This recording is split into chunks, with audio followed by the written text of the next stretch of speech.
Assalamualaikum warahmatullahi wabarakatuh. Selamat pagi, selamat siang, dan selamat malam Bapak, Ibu, dan teman-teman semuanya. Sebelumnya perkenalkan nama saya Emir Sufi atau biasanya dipanggil Emir dari kelas A dengan NPM 2101102100008.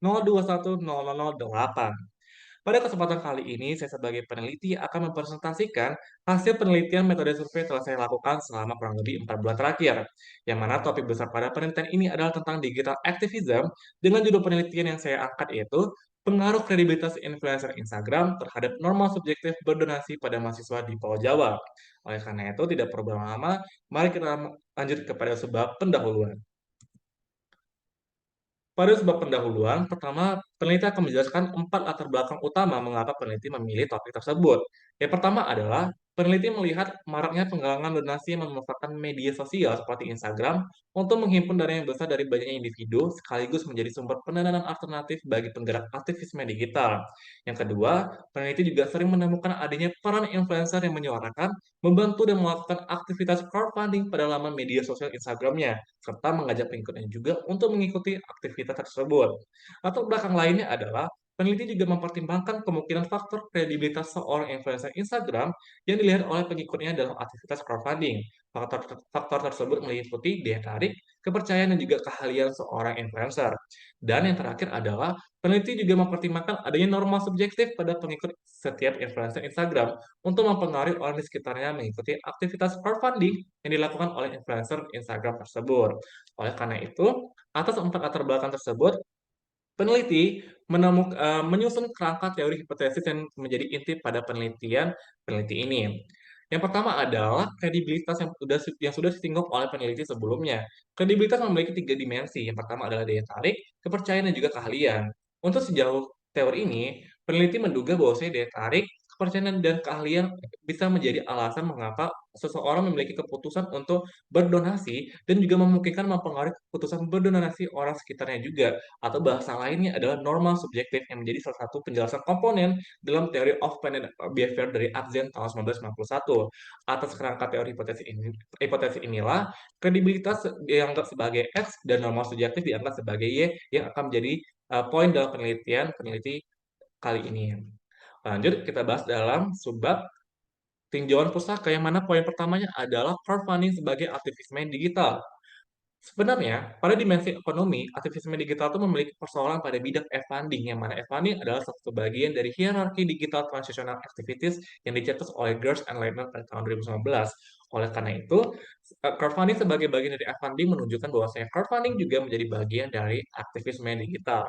Selanjutnya, yang menjadi poin tinjauan pustaka selanjutnya, yaitu pengaruh kredibilitas influencer terhadap aktivitas crowdfunding, yang mana di sini poinnya adalah dari pernyataan Siahaan dan Rosim tahun 2019 menyebutkan bahwa kredibilitas itu terkait impresi dari pengikutnya terhadap kualitas si influencer, yang artinya pengikut pun juga menilai apakah influencer tersebut cukup kredibel untuk mengelola aktivitas crowdfunding. Dan kembali lagi, seperti yang sudah disebutkan sebelumnya, ada 3 dimensi kredibilitas yang disinggung dalam hal ini, yaitu daya tarik, kepercayaan, dan juga keahlian. Kemudian, tinjauan pustaka selanjutnya adalah yang jadi poin penting adalah perspektif nomor subjektif theory of planned behavior terhadap aktivitas crowdfunding. Yang menjadi poin pada tinjauan pustaka kali ini adalah peneliti menjadikan normal subjektif yang salah satu komponen TPB itu sebagai tolak ukur untuk mengukur minat perilaku seseorang mau untuk melakukan aktivitas crowdfunding, yang artinya adalah normal subjektif mempengaruhi minat perilaku seseorang. Dan pemilihan komponen normal subjektif di antara 3 komponen TPB lainnya itu didukung dalam meta-analisis Rivest dan kawan-kawan pada tahun 2019 yang ditemukan bahwasanya norma subjektif memberikan peningkatan yang signifikan pada kemauan seseorang untuk mau melakukan sesuatu perilaku. Oleh karena itu, norma subjektif peneliti menjadikan sebagai subjek Y pada penelitian ini. Selanjutnya, yang tinggal pusaka terakhir yang menghubungkan pengaruh kemungkinan yaitu kredibilitas influencer terhadap norma subjektif adalah pada poin 3 poin yang konsep yang telah dibikin oleh peneliti untuk saat ini. Yang pertama adalah khalayak itu bisa sama-sama memiliki kemampuan untuk menilai kredibilitas influencer dalam memproses kegiatan berdonasi. Dan semua khalayak pun juga bisa membuat keputusan terhadap kredibilitas influencer. Apakah influencer tersebut dianggap kredibel dalam kegiatan berdonasinya? Ketika suatu keputusan khalayak memiliki pendapat terbanyak, poinnya adalah pendapat terbanyak, maka pendapat terbanyak akan mempengaruhi perilaku masing-masing individu lainnya untuk melakukan atau tidak melakukan kegiatan berdonasi, yang artinya Untuk saat ini kemungkinan kredibilitas influencer juga mempengaruhi pada norma subjektif berdonasi orang sekitarnya. Tetapi, mari kita bahas lebih lanjut pada, penelitian secara kuantitatif, tapi sebelum itu peneliti menjelaskan risk question dulu, yang mana ada RQ1, RQ2, RQ3 yang mempertanyakan, pengaruh antara pengaruh antara X dan Y, yang mana X di sini dalam RQ1, 2, 3 adalah apakah faktor daya tarik, apakah faktor kepercayaan, dan apakah faktor keahlian mempengaruhi norma subjektif berdonasi mahasiswa di Pulau Jawa. Dan oleh karena itu, ketiga research project ini diuji oleh peneliti melalui metode penelitian. Yang pertama adalah secara populasi, peneliti memilih mahasiswa di Pulau Jawa yang berusia 18 sampai 24 tahun dengan alasan menurut Gomez tahun 2020, kalangan yang berumur 18 sampai 24 tahun memiliki, peningkatan sebanyak 51% untuk melakukan penggalangan donasi saat masa COVID-19. Oleh karena itu mereka dianggap sebagai kalangan yang cukup dermawan. Dan kenapa mahasiswa? Karena pada kalangan umur tersebut adalah rata umur mahasiswa pada umumnya. Kemudian juga di Pulau Jawa karena, adanya, pengguna beberapa provinsi yang dianggap sebagai penduduk terbanyak mengkonsumsi media sosial dan juga internet di Indonesia menurut AAPJI.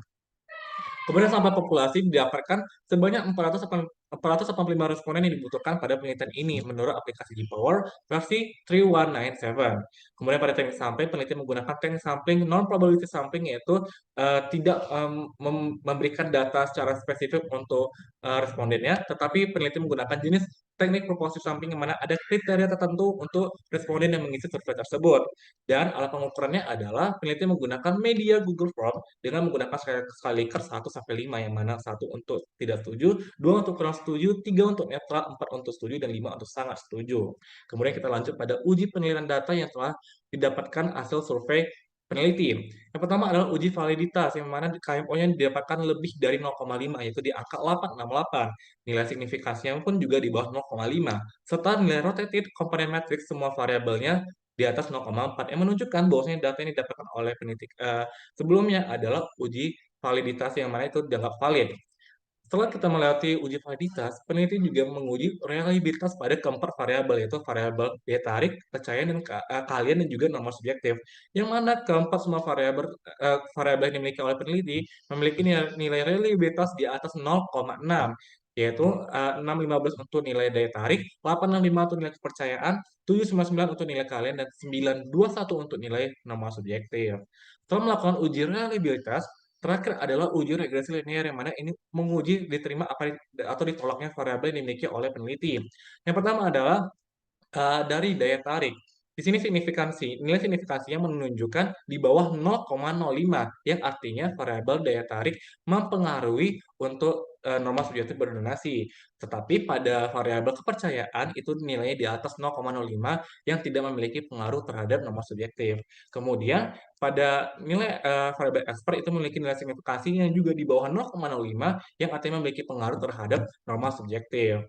Dan untuk mencari tahu seberapa besar pengaruhnya daya tarik dan expert, itu pada kotak tabel model summary ada R-square yang mana menunjukkan 9,2% pengaruh dari nilai independen kepada dependen variabelnya.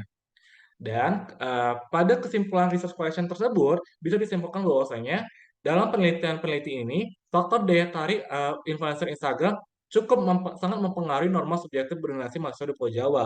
Akan tetapi pada faktor kepercayaan tidak terlalu mempengaruhi norma subjektif berdonasi mahasiswa di Pulau Jawa. Dan faktor keahlian influencer Instagram juga disebut mempengaruhi norma subjektif berdonasi mahasiswa di Pulau Jawa.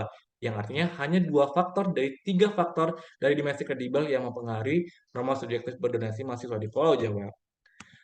Sekian, terima kasih dari presentasi yang peneliti paparkan tadi sebelumnya. Semoga itu bermanfaat untuk kemaslahatan ilmu pengetahuan bersama dan menjadi wawasan kita semua. Atas perhatian Bapak, Ibu, dan teman-teman semuanya, peneliti ucapkan terima kasih. Atas perhatiannya, Assalamualaikum warahmatullahi wabarakatuh.